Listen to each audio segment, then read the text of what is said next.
First Corinthians chapter 2, verse number 3. Yes, sir. I lived among you as someone who felt weak. I was very afraid. I was carefully when I spoke to you. When you taught you God's message, I did not use clever words. That seems to be wise. Instead, the power of God's Holy Spirit showed you that my message was true. Nkosi kakhulu uncede Nkosi siyabulela apostoli. Ithi apha esiXhoseni mna kuni ndafika ndaba ngothambileyo onoboyika. Bakalisa kwami kuKristu kube kungengamazwi oyisa ngabulumko babantu. Bekungokuqondakalisa komoya nokwamandla. Ukuze ukholo lwenu lungabi sebulumkweni babantu lube semandleni kaThixo. Lube phi? Besemandleni kaThixo. Apha kule Amplified, I came to you in a state of weakness and fear and great trembling, and my message and my preaching were not in persuasive words of wisdom, using clever rhetoric, but they were delivered in demonstration of the Holy Spirit, operating through me and of His power. Somebody shout power. Power. Somebody shout power. Power. Operating through me and of His power, stirring the minds of the listeners and persuading them, so that your faith would not rest on the wisdom and the rhetoric of men, but on the power of God. But on the power of God. Somebody shout power. Power. Ubani makati amandla. Amandla. Somebody shout power. Power. Indaba yalemvuselelo inzulu kakhulu. Ngoba iphethe indaba yamandla. Yonke into ke xa sinokuthetha inyaniso phecelezi yonke into idinga amandla. Wena moto esihamba ngazo sidinga amandla. Kambe xa singenamandla siyoyisakala kula maqhinga. Odidorance uyithenge ngebhobo usithi ufika ngayo ekhaya xa unyuka pha phelelo ngamandla. Joyiswa xa sinyuka pha koSomerset West Grapho iphelelwe ngamandla. Usweleke nto amandla. Yonke into ifuna amandla. Isebenza yonke into ngamandla. Kuphela nobufiko xa amandla engekho. Uthatha wena usiwe esibhedlele uba kwenziwe ioperation ethile ekuhluphayo nekuhlukumezayo. Xa kutshekishwa ngoomatshini oogqirha noonesi afumanisa uba asinawukuyenza ioperation lo mntu ese-weak udinga amandla. Uyaqaqanjelwa, uyahlupheka, yinto ekuhluphayo, funeke kwenziwe izikills nazi, kodwa imphambezela ngoku nguwe awunamandla. Babone bethetha ngamehlo benginye intloko ba ngamanye amazwi bathi not now. Ngalo xesha kunzima kwa uba utye ibambile into ebambileyo. Mama yaphela amabhongo. Nkosi yami noba ngunyana nentombi kananzi.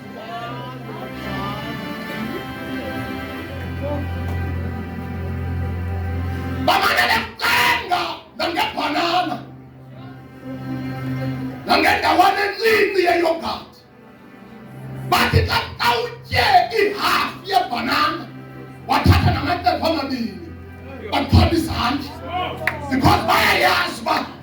azawubuya manje.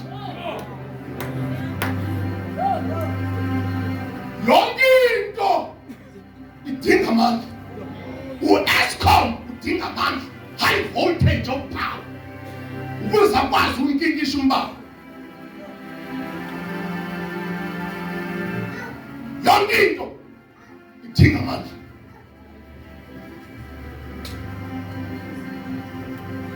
Nabami bethu basemkholweni udinga amandla. Uthi Paul ubumngani bukaThixo, the kingdom of God ayikho mthetheni samandleni. Shilo izolo ndathi wayesinikeza ifocus abasiqale ngezinto zokuqala. Sifuna amandla, the power, sifuna ulomeleko, sifune ukuqina, power, might, strength, and the riches and glories shall be added. Amen. Ayiqonda ke Nkosi yami, ayi ngoba ngifuna uyithetha into ezaconfuse abantu. Bamhlamba abanye bangangandiva xa ngisithi kukhona i-kingdom of God, call it kingdom of heaven, call it kingdom of Christ. Once kuthethwa nge-kingdom oqala kudityaniswa amagama amabini, king and dominion. King and dominion. Kathethwa ke nge-kingdom, njalo uYesu xa ezekelisa ngobukumkani wayesenza imizekelo, ngoba naleyo yayiprofesi ngoba ukufika kwakhe uza kuvula amehlo abantu neenqiko zabo ngemizekeliso.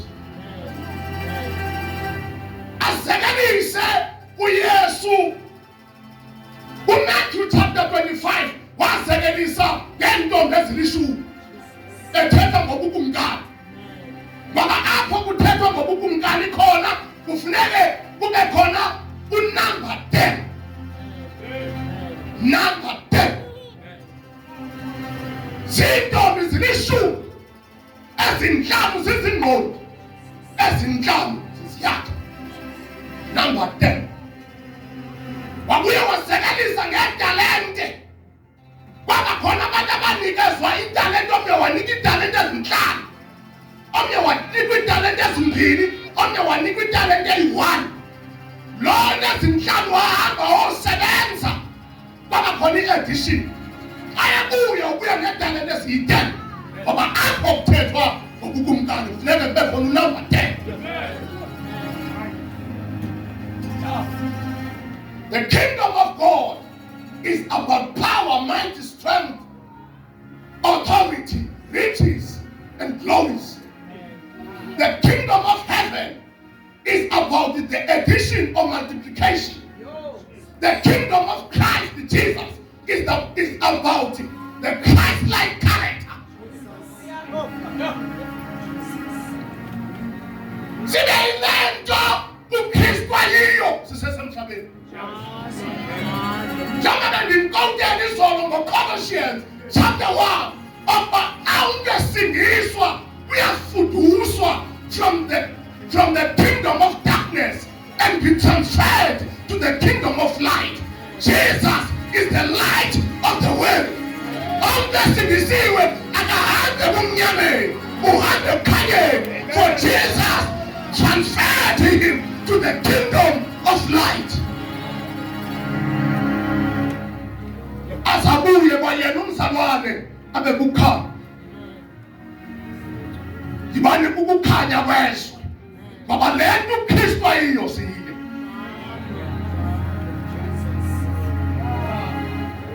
Zonke ezikingdom, ngifuna ukushiya phakathi. Zonke ezikingdom, yes, zahlukahlukene kodwa zithetha into enye, sinisele into eningi.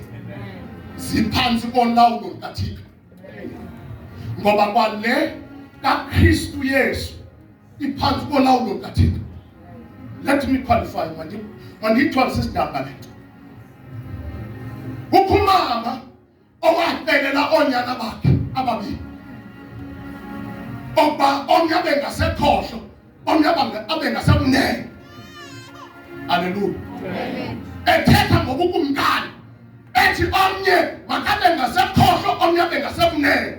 Uthi uYesu ayikokwami ukunika konkabawo. Nokuthi ke awubacele mababe ngaku ngoba noma wayengayibona into ayibona ipositions yena. Yabona nje sikhonza khangela isikhulu and usikhangelela abantwana bakho. Ufuna ubanika ipower baba bayilawula inkonzo bayise apho bathanda khona. Baba sekunzima abantwini banamhlanje ukukhonza. Ayakhonza funeka lele position. Wenze bazoba influential ebantwini. Ngokuba abena sophisticated words, sweet tongue. Athethe ewethula abantu. Ayinabaziyo noma bazenja. Abafuna bafumani. Balahlekiswe yintibakhopho ethile. Sayosindiswa nempuku. Kodwa nothi hayi not absent. Bazibona.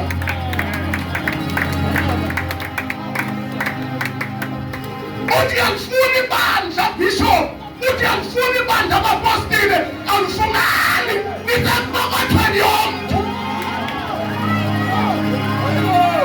Unibambe ngefilosofi. Sophisticated words. Rhetoric. Noisy. Confusing. Empty speech. Abayindawo abantu bantu bakhathalisa ingqondo zabo nge-sweet tongue. Let me qualify what I'm saying. eGalati wathi uPawulos inyangwa maGalati ndi nibeni baleka kakuhle nje kumele ninyangileyo ngithatha ntohlukana nani ndanishiya niphezulu ngoba ndifika niphansi.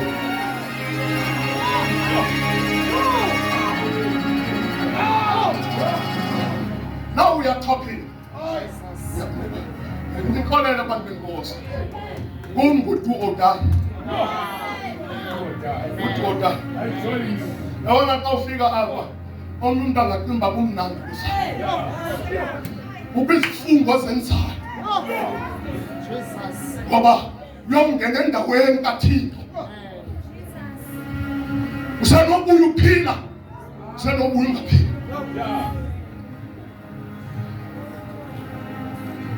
Yeah. Njengizolo ngathi noba amabandla ephansi kolawulo lukaThixo kodwa wafana. Bandla laseGalati alifani lase-Efeso. Lase-Efeso alifani laseThesalonika. That is why kufuneka amabandla angahlekani. Ngoba uyiyeka namabona ngenye ixesha uThixo ne-weakness yelo bandla ukuzibe into ezawuzisa lona phambi kwakhe. Lalela neni ombone eTV okanye kuFacebook ucinga nibhethe yiyaphakula uzobona. Njengoba kulula kangaka nje Cape Town ukwenza i-floor crossing.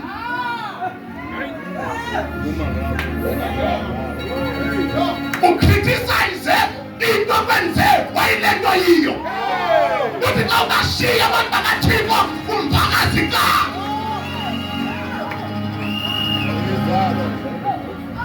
Akazofuna ukubuya.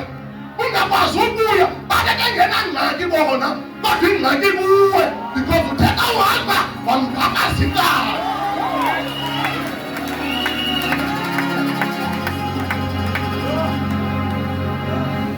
Yeke lona noma kuthiwa ukhutyekiswe kangakanani sukuthetha kakubi ngabi bani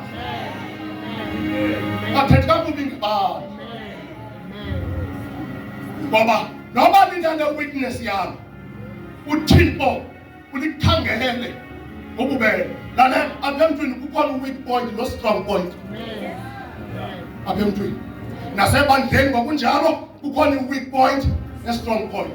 I-weak point leya izawulenza lihlale linxusa, lihlale lifellowshipha ngenxa yoba liyayazi uba eyi kukho le ndawo njengamabandla e-Revelations mntanakwethu ethi uThixo ndiyamncoma kule ndawo, ndiyamncoma kule ndawo, ndiyamncoma kule kodwa ndinale ndawo.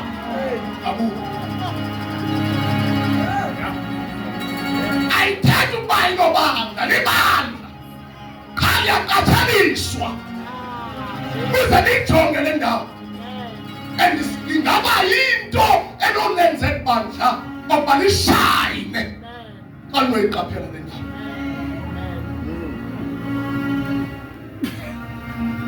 Let me make an example. Mhlawumbi ungangaliva. Let me make an example ngebandla elisuka kulo because andantoni ngalo. I want a witness, a house of prayer, a house of glory.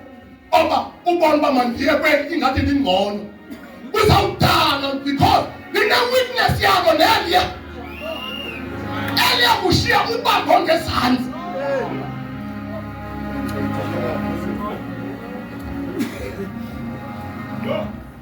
Kingdom of God is about power.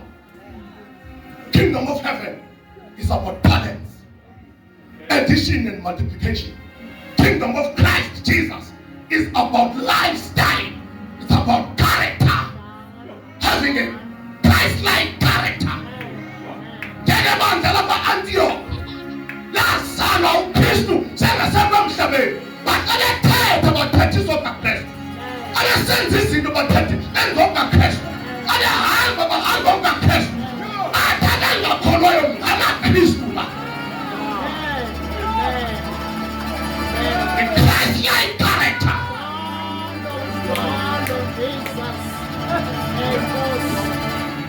Nenda ngoba ikompetence sakini.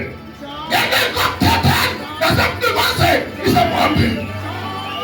Sithe ngenyawo zethu ziphimise ngento ethwale nayo. Inyawo zethu zibe nomzila.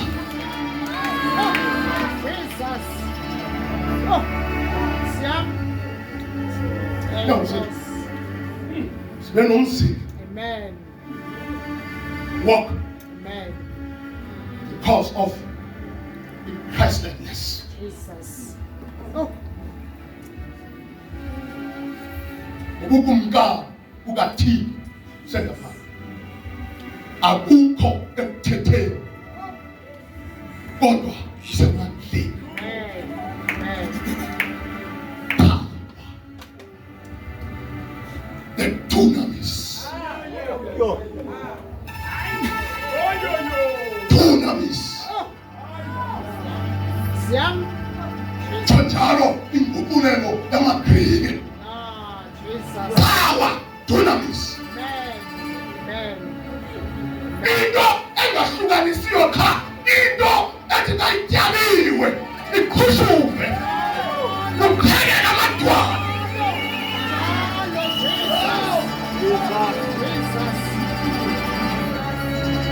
Futshane nedolophu yakuthi eqoboqobo kwaNomenti fazobeleni bakuvula indlela esuka edolophini eqanda phezu kwesandile Dam yofika e-Alice eForte. Kwakunyanzeleka ngoba ukuze ivulwe la ndlela kufuneka kube khona isiqhutshubisi. Omama bethu noosista bethu besuka elalini bayokutheza iinkuni ehlathini. Kube khona umnyango othi ngedeyithi ethile, ngeveki ethile, ngenyanga ethile kungabikho mntu osondelayo ngoba kuzawuqhutshubiswa iintaba ukuze kuvuleke indlela. Bayithatha kancinci loo nto abanye babo nomnyango waphumayo. Ntombazana usisi wabamatiwana bathi besakhola iinkuni ibhombu setini waqhushumba waqhekeka amatye abukhali amatye ayosika ukhakhayilwana. Wangathekaqalwa ngumalwe the dunamis. Singanesithetha kakhulu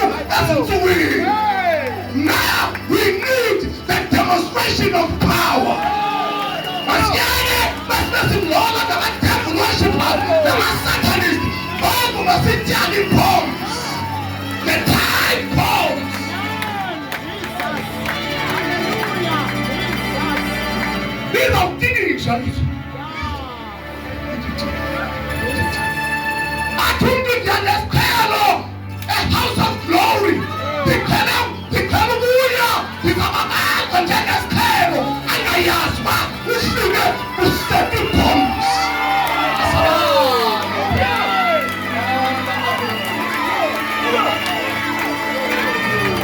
The dunamis. The power. Inezawuthi inenkani isuke emkhathini yona isazopitha kanti ifike basuka urongo nokutyalwa kwe-bombs. Isabayana. The power. The dunamis. Ndingayidubula i-atmosphere itshintshe. Itshintshe kwi-praise. Itshintshe kwi-intercession. Itshintshe kwi-ushery.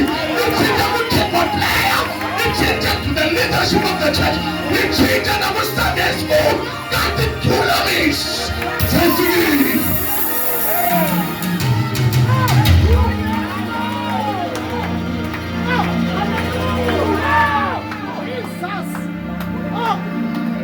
Siyabonga moya ingcwele. The kingdom of God is not by talking. Yes, Lord. Yes, Lord. It is about the power. Hayi ngoba akuzowuthethwa. Jesus. Ngeke kuthethile. Amen. Amen. Ebandleni kukhona nezinto ekufuneka zi-adresiwe. Zi-adreswe ngabantu abaselulawulweni. Ngoba xa ziyekiwe zishiywe zijinga ziyenzakalisa.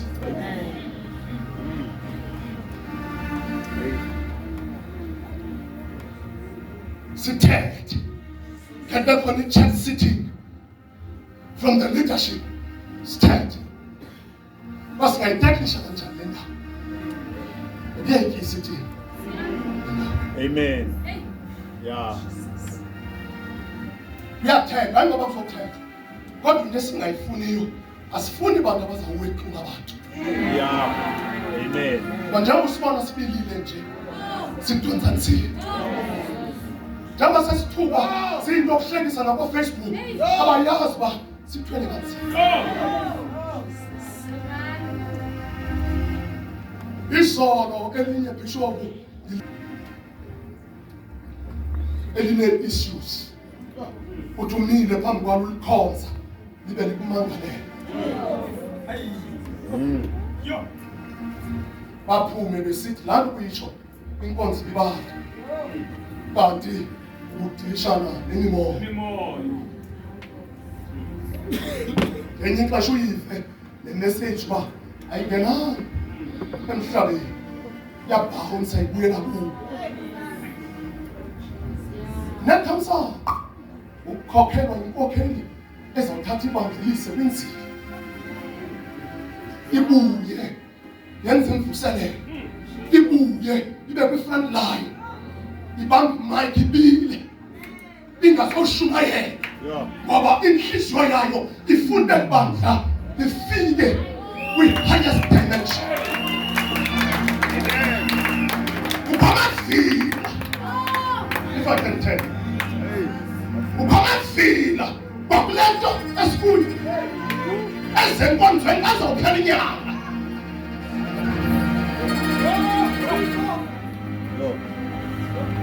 Now I'm talking.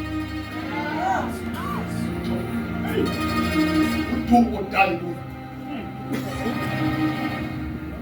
Ngenesifungweni ndathi uba ndiyafathi xona ndife. Uba ndifele ndiba right. Ndifile uba ndiyafa. Ndihlenzawufana nayo. Wathi uThixo kum izolo. Yho, eke ndilibale kweso. Emini Bishop Ngobe. Ifamily ingekho. Ndisuka kwi-exercise and ndilila ebhayisekileni. Ngoba siyahlazeka. Uba uthi uwehlelwe ngamandla uphakathi kwabantu.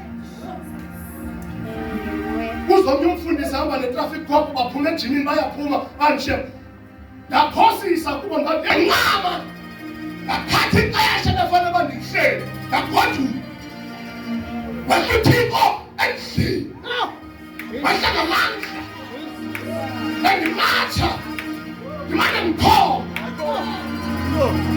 ndikhomba endlini ndisemphasejini ndikhomba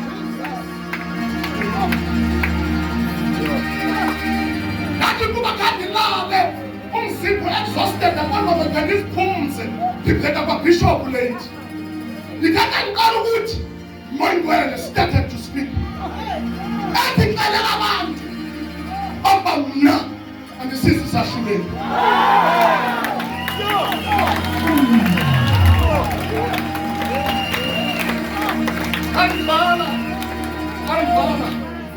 andivala bakuthi andimxelele uthixo akasisahluleni andibuyisele mva ndingumntana khuliswa lichephazayo elingumhlolokazi laswele ngomyeni bulawa lizinyo uthi uthixo kum newakhe wayiva enjengale kanyobophu awashwa indoda umamakho eyintombi wakhulelwa ena-16 years wakeliphakathi nasebukhosini baqabuza ulahlekelwa sisikhundla kuba akanangqeqesho kanawuphatha abantu engakwazi uyiphatha indlu yabo wathatha umkhonto kulodawuni ekuyamhlabanisela wabaleka umama watsiba ibhoko wafihla isisu kanti ufihla intebe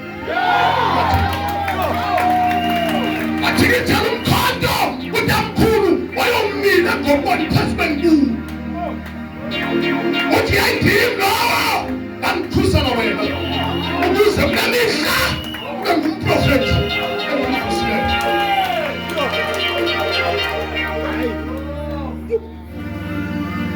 uthi ke nale wakhe wayiva nale uyaziyo nokubhubha kukamakazi wakho ngo-1996 ebulawa ngabantu bomzi wakhe ethathe indawo yakhe isisahluleko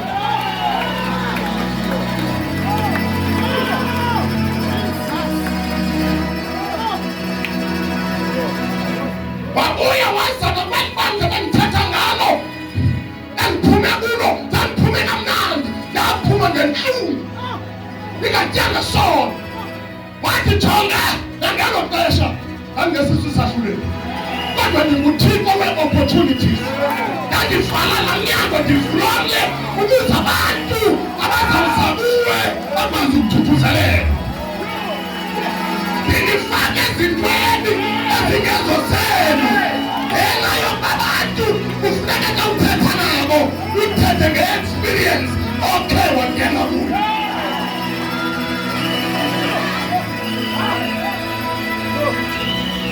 kodwa msiso isahluleko wathi jonga ngoku ndikuphetha ngenceba uthi ndikuphilisa ngenceba sisisahluleko ngowakhe wayiva ngowakhe wayibona xelela abantu msiso isahluleko wathetha ngabantu bosikazi saba sayizwana wathetha ngabantu bosikazi hlala naye endlini bishop losisi wakutsola sababum wakutsola phume emtshatweni edanini ngempatho entle ngoba ndimphekile ndimenzile kanti ndimenzela nina ngokuqala uvuka ngokugqibela ulapha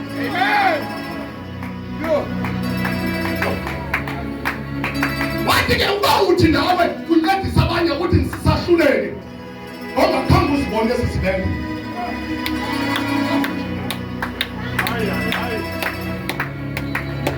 wandivala ngohana vala ngohana wathi wayesisigulelo sikapenina kodwa into endayifakayo kuye nobe engafumani bantwana ngamnikeza izilo yoba ayeshiwe ayeshiwe afika dumise ayibeke indaba yakhe afika dumise ayibeke indaba yakhe athopulayo kodwa mina bengabuya kuthini indaba yakhe ngoba ngiyazi ukuthi ngenza konke lengibonake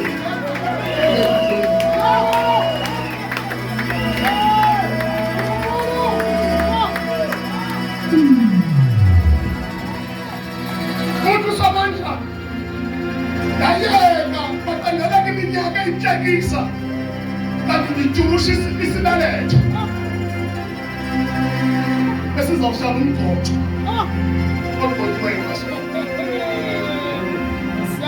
uthi kayethandaza imilebe yakhe isheke athomamelayo phetheyo athi bunqilile kanti uphalaza umphefumulo ongamnabantwana uthi wathi kayethandaza uhana wafika kwipoint eyenza thina sonke phezulwini semangenya ngoba kukho imithandazo eyenza uba izulu lithi noba lihlele etroneni imengenya umthandazo kahana wafika kwindawo ethi uba undinikele ndawuphinda ndimthathe ndimzise ngakuwo uthi nama ngenyawo izulu kuba elelindwe kulendaba elindwe kulendaba nomntwana zamfumana ayingowakhe owasetempileni ayingowakhe ngowentebo kaThixo ayingowakhe ngowekingdom ayingowakhe ngomgoba ababizweyo uSamuel is a man to ordain the bishops, the apostles, the prophets, the pastors, the evangelists, the people.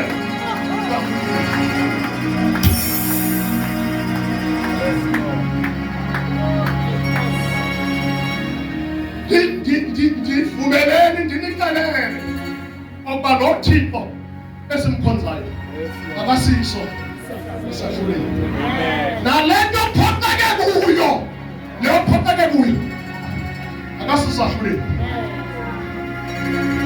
uphelelwe ngumsebenzi yakhala uphelelwe umsebenzi i-opportunity kaThixo lekubakubaba akufumane akusebenze for his own plan, will and purpose.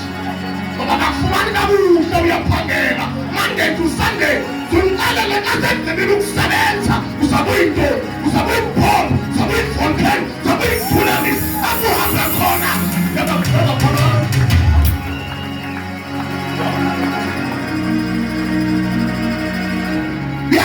uthalile ngokumthetha indoda yanqila indoda intilali indoda isemankasaleni don't worry uThixo asiso asahluleli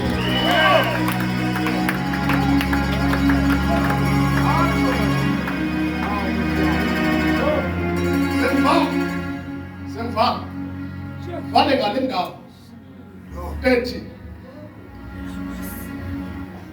ingabikho emthethweni ukholo lwenu lungagcinwa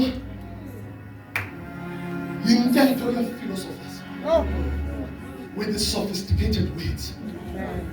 Ukholo lwenu lugcinwe emandleni. Khona indawo ethi uKristu ahlale ezinhliziyweni zenu ngalo ukholo. Ukholo olu luyabadinga amandla ukuze usuke kwenye degree uye kwenye degree, usuke kwenye degree uye kwenye degree ngokubomi bethu bobo ngokwendumiso 84 ethi Bible kukho abantu abangahlali ngoba kunzima kubo. I am not tossed ubuye endlini kaSomani uthi badlula kwimithi yemibhako. Eligama lithi Bhaka litsho the valley of weeping. Bathi noba besebuhlungwini kodwa bagigizela inyembezi ithi ke xa begqitha apho loo mithi yemiphaka asuka from strength to strength, from another degree to another degree, from strength to strength, from power to power, from love to love, from glory to glory. Mpilo yabo yama-dimensions. Kuthi xa befika entabeni yaseZiyoni bathi uMthixo wethu wena siyakuncoma.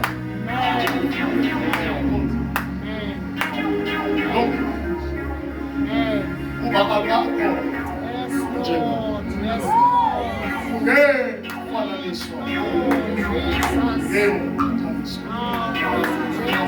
You are different. You can't be compared. Our glorious Father, our glorious King,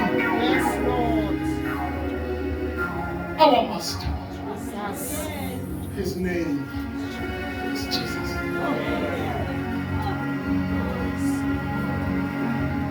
Abafika entabeni yaseZiyoni, yangathi sikuyo, yangathi siseZiyoni, apho kwehliswa khona umbethe wensikelo njengoba ngizwa ukumbethe owehliswa.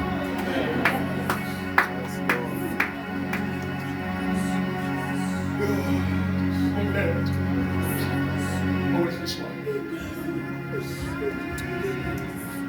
Umbethe.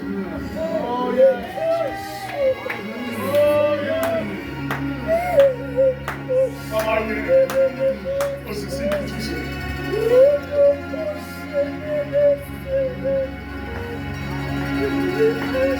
Ngonyaka ka-2024, the 31 days kaJanuwari 2025 angaphatha kakuhle.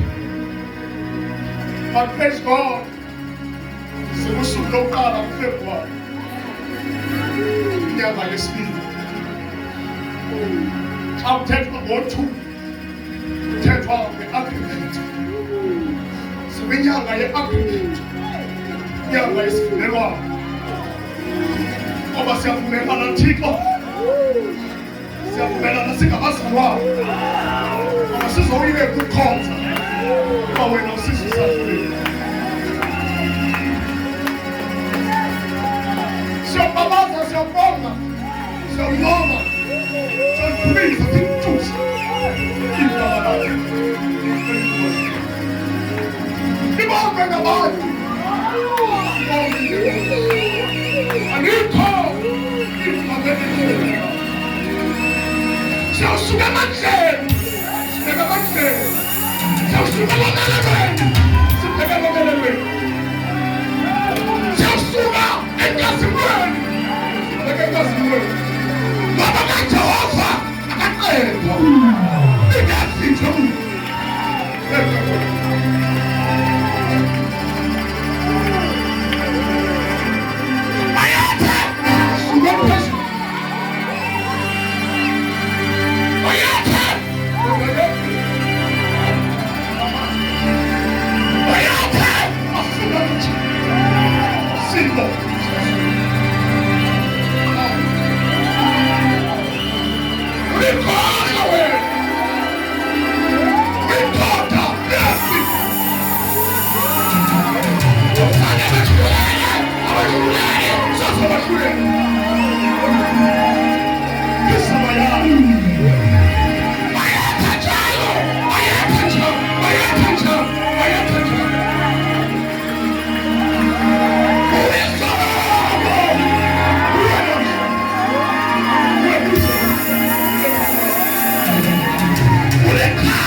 That's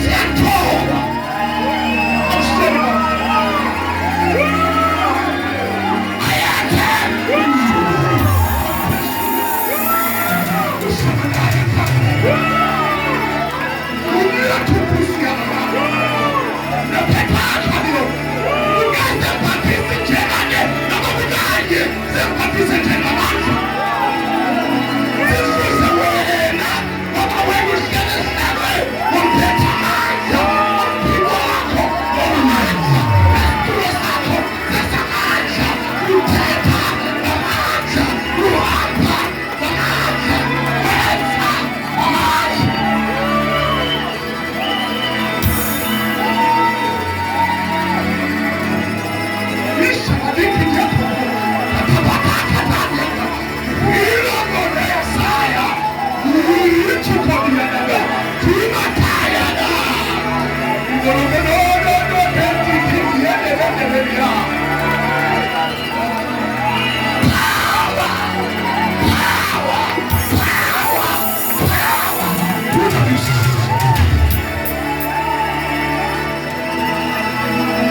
Yes, Jesus. Lift up your hands, open your mouth.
Inkosi ngebhathise ngamandla obubumkani, amandla kamoyingcwele ngeleke egameni likaJesu ngibiyele ngalamandla apha ndihamba khona, makukhokhela amandla, makuvala amandla egameni likaYesu. Family yam bayinxiba amandla, abantwana banxiba amandla, amandla egameni likaYesu. Zonke izifo ziguqe egameni, zonke izifo ziguqe kulamandla ngegama likaYesu. Mamela Amen. Kwincwadi yezenzo chapter 1 and 2, uYesu ulindwe inqwelo yolifu. Usenkonzweni, useconferencini yokugqibela. Uthi kuye xa ethe wafika umoyingcwele, ningahambi nisuka phela kumnyukane nibheka eJerusalem. Niyolinda. Le niyifumeneyo ayiphelelanga. Uthi niyolinda. Ningayenzi impazamo yongena isiceko ningembathanga.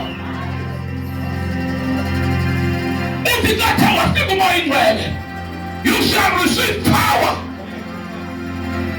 Nibe ngamangqina ami emsenkoko eJerusalem eJudiya eSamari nakuzo zonke iziphelo zehlabathi. But into ezawundingqinela ngamandla. Sinengxaki abantu abangcame uphuma bengembathanga. Kukho abantu abangcamele uhamba bengembathanga. Into ebangela uba ube sisisulu samadimoni uze. When you come, lift up your hands.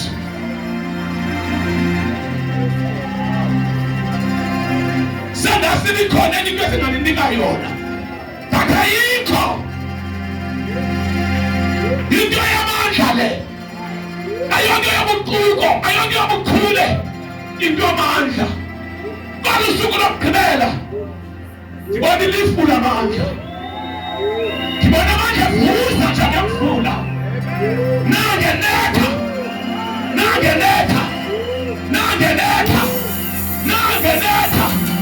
Inkoko ziyabaleka. Amadimoni ayatsha. Iminyango iyavuleka. Yabata